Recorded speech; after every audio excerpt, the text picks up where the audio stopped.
भगवत कृपा के संबंध में रात्रि के समय कुछ थोड़ी बातें हुई थी। भगवत कृपा का एक भाई स्वरूप पूछते हैं। तो भगवत कृपा का कोई खास स्वरूप नहीं है। भगवत कृपा नित्य निरंतर सभी प्राणियों पर सदा है ही। ये एक सिद्धांत है कि भगवान का स्वरूप ही कृपामय है तुलसी प्रतीत एक प्रभु मूर्ति कृपामयी है। भगवान ने सर्वशक्तिमान होने पर भी अगर हम उनके शब्दों में कहें तो कह सकते हैं उनमें एक शक्ति का अभाव है। वो अकृपा कर कर किसी का बुरा नहीं कर सकते। भगवान किसी पर अकृपा करके किसी का बुरा कर दें, अमंगल कर दें, इस प्रकार की शक्ति का भगवान में अभाव है।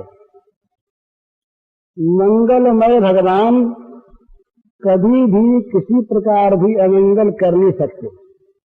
तो भगवान जो कुछ भी हमारे लिए करते हैं, हम यदि नहीं भी मानते हैं तब भी वो कृपा ही करते हैं। यदि कोई पूछे कि भगवान दयालु है या न्यायकारी, तो इसके उत्तर में यही कहना होगा कि उनके न्याय में भी कृपा भरी है। उनका जो न्याय है वो भी कृपा से खाली नहीं है, कृपा से बना है। वे जिस पर क्रोध की लीला दिखाकर प्रहार करते हैं, जिसको मारते हैं उसको भी तारते हैं। देखा प्रत्यक्ष कौरवों के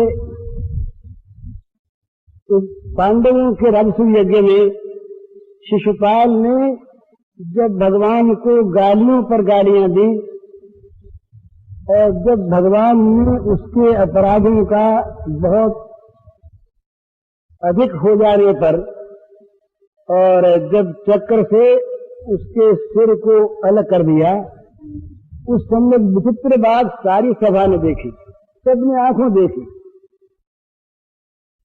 शिशुपाल के अंग से एक ज्योति निकली और वो ज्योति भगवान के चरणों में समा गई। तो वो मार के भी तारते हैं। उनका मारना भी तारने के लिए होता है। तो इसलिए भगवान जो कुछ करते हैं वो दया ही करते हैं, कृपा ही करते हैं। ये उसका स्वरूप ही है। तो हम क्या करें? हम ये करें कि उनकी कृपा पर विश्वास करें। जो कुछ भी हमारी दृष्टि में बुरा और अच्छा, अनुकूल और प्रतिकूल जो कुछ हमारे लिए हो रहा है, वो सब का सब भगवान की कृपा से ही हो रहा है।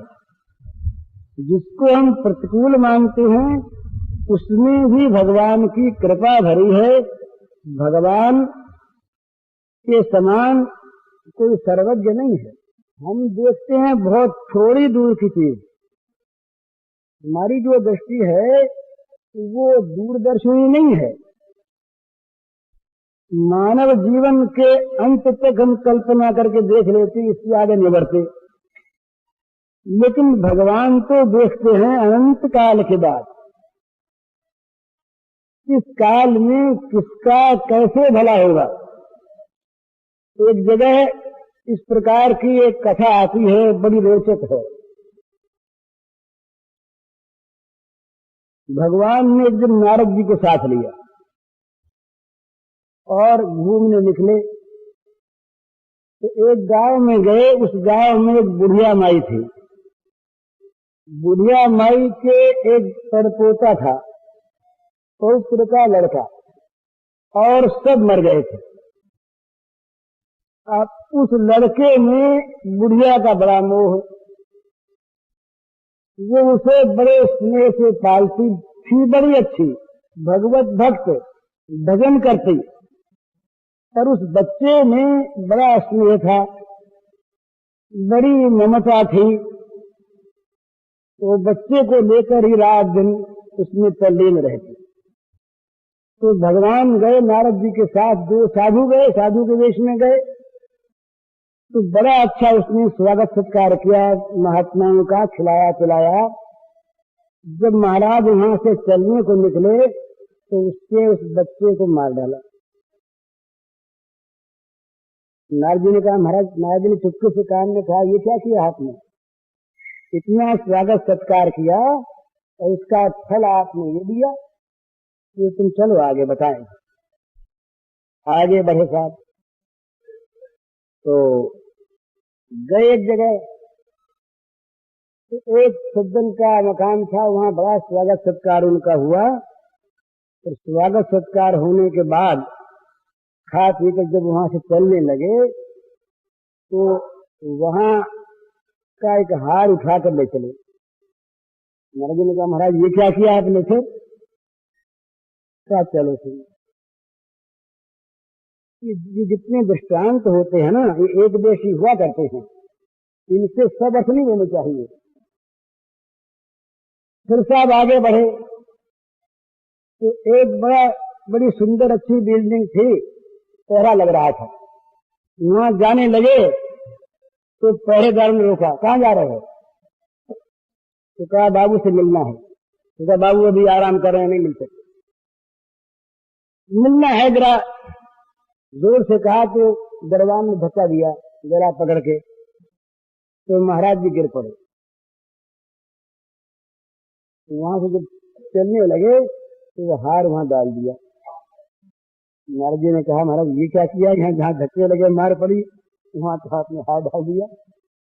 और जहाँ स्वागत सत्कार वहां हार ले छोड़े। तो बुढ़िया मैया बिचारी ने इतनी सेवा की, उसके बच्चे को ही मार दिया। तब भगवान ने कहा, अच्छा चलो हमारे साथ। तो ले गए वैकुंठ में। वैकुंठ में देखा तो वो बच्चा जो था वो भगवान का पार्षद बना बैठा।